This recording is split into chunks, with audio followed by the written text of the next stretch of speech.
Ito ang siyudad ng San Fernando, ang kabisera ng Pampanga at regional center ng Central Luzon. Tinuturing itong puso ng probinsya dahil mayaman sa kasaysayan, sa kultura at maging sa ekonomiya. Ang atraksyong ito ng San Fernando ang siya ring humikayat sa Mega World Corporation upang itayo dito ang kanilang unang township development sa Central Luzon, ang Capital Town. Ayon kay Eugene Lozano, Senior Vice President for Sales and Marketing ng Mega World sa Pampanga, taong 2016 nang simulan nilang planuhin ang naturang township development. Etong partnership namin simula 2016 na nagsimula. Although etong area na to, this was previously called Pasodeco. It's a old sugar mill. Ito yung unang-unang Filipino-owned azucarera sa buong Pilipinas. 1800s pa, century-old na to. Marami nagtatanong kung bakit sa San Fernando napiling itayo ng Mega World ang kanilang township at hindi sa Clark, kung saan madalas na pumupunta ang mga investor. Bakit po napili ng Mega World na paglagyan po ng capital town ito pong San Fernando, Pampanga? Our chairman, Dr. Andrew L. Tan, vision niya palagi to bring the progress and opportunities in strategic locations. Yes. Kasi right now, lahat nandun na sa Clark, all the developments, offices, hotels. So, ang vision niya palagi is ilalagay niya or ilalapit niya sa ibang lugar para mas reachable. So, napaka-strategic na itong San Fernando kasi binibigyan niya ng access yung mga taga-Bulacan, Bataan, even yung mga towns na nandito papuntang Olongapo. We have Guagua, Bacolor, Santa Rita, Lubao. So instead of them pupunta ng Clark or Angeles, which is more than an hour away, nilapit niya yung trabaho, opportunity, yung ganitong klase ng lifestyle. Ayon kay Eugene, ganito rin ang naging formula ng Mega World sa Eastwood, Quezon City, ang kanilang pinakaunang township na naging game changer sa larangan ng real estate development.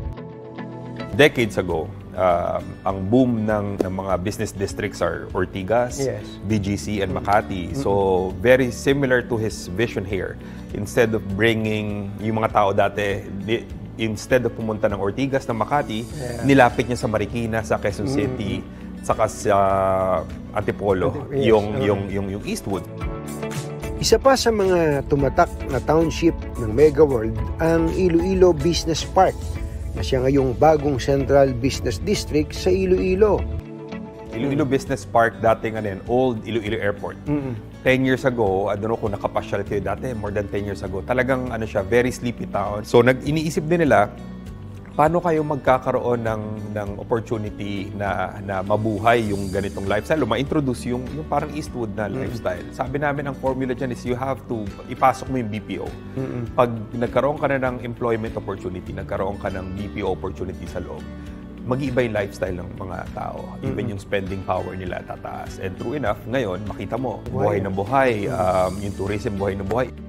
Tulad po ng Iloilo Business Park, plano ng Mega World na itong capital town ay maging susunod na Central Business District dito po sa Central Luzon.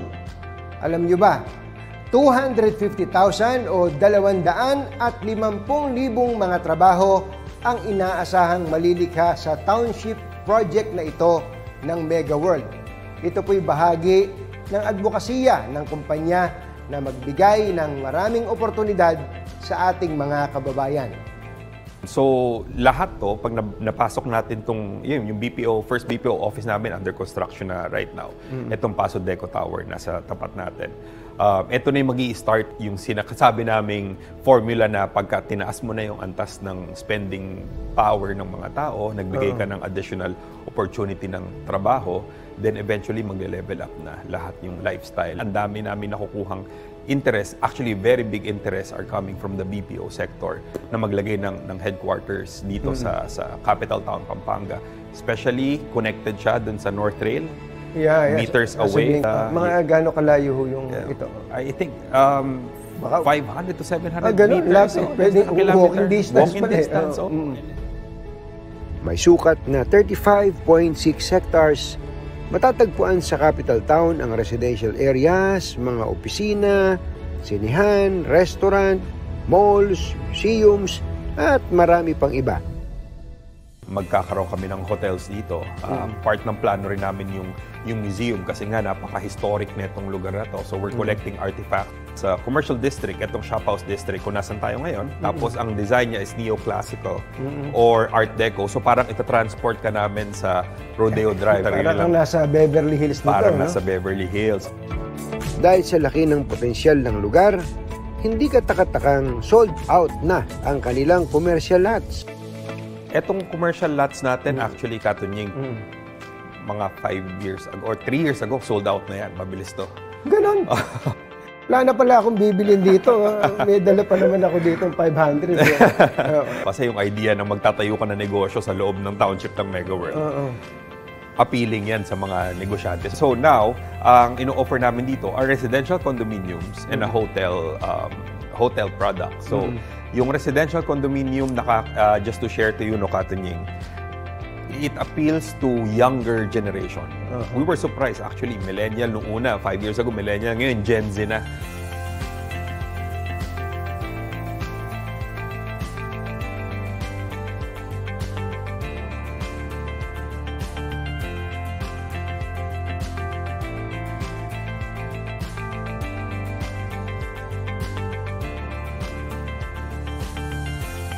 Ang natutuwa kami kasi yung mga Kapampangan, Gen Z and Millennials, nakikita na nila na gusto nila yung ganitong klase ng lifestyle. Parang uptown, parang Eastwood. Pero dito pa rin sa probinsya nila. Yes. Malapit sa pamilya nila. And second, nakikita rin namin yung pasok ng bumibili sa amin ng condominium, mga 2-bedroom, mga napaplano na nila yung retirement nila dito, but hindi na nila ma-imagine yung sarili nila sa malaking bahay. Magda-downsize sila to a more safer, mas 2-bedroom na mas secured, mas maliit, mas accessible lahat. Pagbaba mo, para kang may mall ka sa tabi, may park ka sa tabi, may mga restaurants and coffee shop. So ito yung dalawang nakikita namin pumapasok na buyers namin. OFW yun, malakas. Yung retirees, isa yun. Isang malaking market namin talaga OFW. Kasi nga, gusto nila kung mag-retire na sila dito sa Pilipinas. So yun. And may isa kaming produkto na mas enticing talaga sa mga OFW, which is yung hotel namin, yung Savoy Hotel. Bukod sa mga building, marami ring open spaces sa capital town. Meron pang rainwater park at narito rin pala ang pinakamalaking McDonald's. Yun nga pala, ba't nyo ba dito inilagay itong pinakamalaking McDonald's? Kasi nga, yun nga I think yung mga Kapampangan, they deserve something big, something beautiful. It's something na pwede nilang i-claim na ipagyabang na dito nilagay ng McDonald's yung pinakamalaki in their province. Saludo ang Mega World sa ganda ng kasaysayan ng Pampanga at sa mga kabalin na hindi lamang magaling sa pagluluto. Galing sa serbisyo, yung pag-accommodate, hospitality ng mga Kapampangan. So, yan ang inspiration namin when we designed this. So, that's why yung components namin na may hotel, gagawing tourism, mag-i-invite ng mga turismo. Halos 3 dekada na pala mula nang simulan ng Mega World, ito pong konsepto ng township development. At mula po noon, napakadami ng mga komunidad na nilikha. Very aggressive po ang Mega World dito. Komunidad na kung saan pwedeng tumira, magtrabaho, at saka mag-enjoy. Sa capital town, tuloy po ang Mega World sa pagdudulot ng mas positibong pagbabago sa buhay ng mga kabalin. At ito rin ang nagsisilbing instrumento para sa mas maunlad pang Pampanga.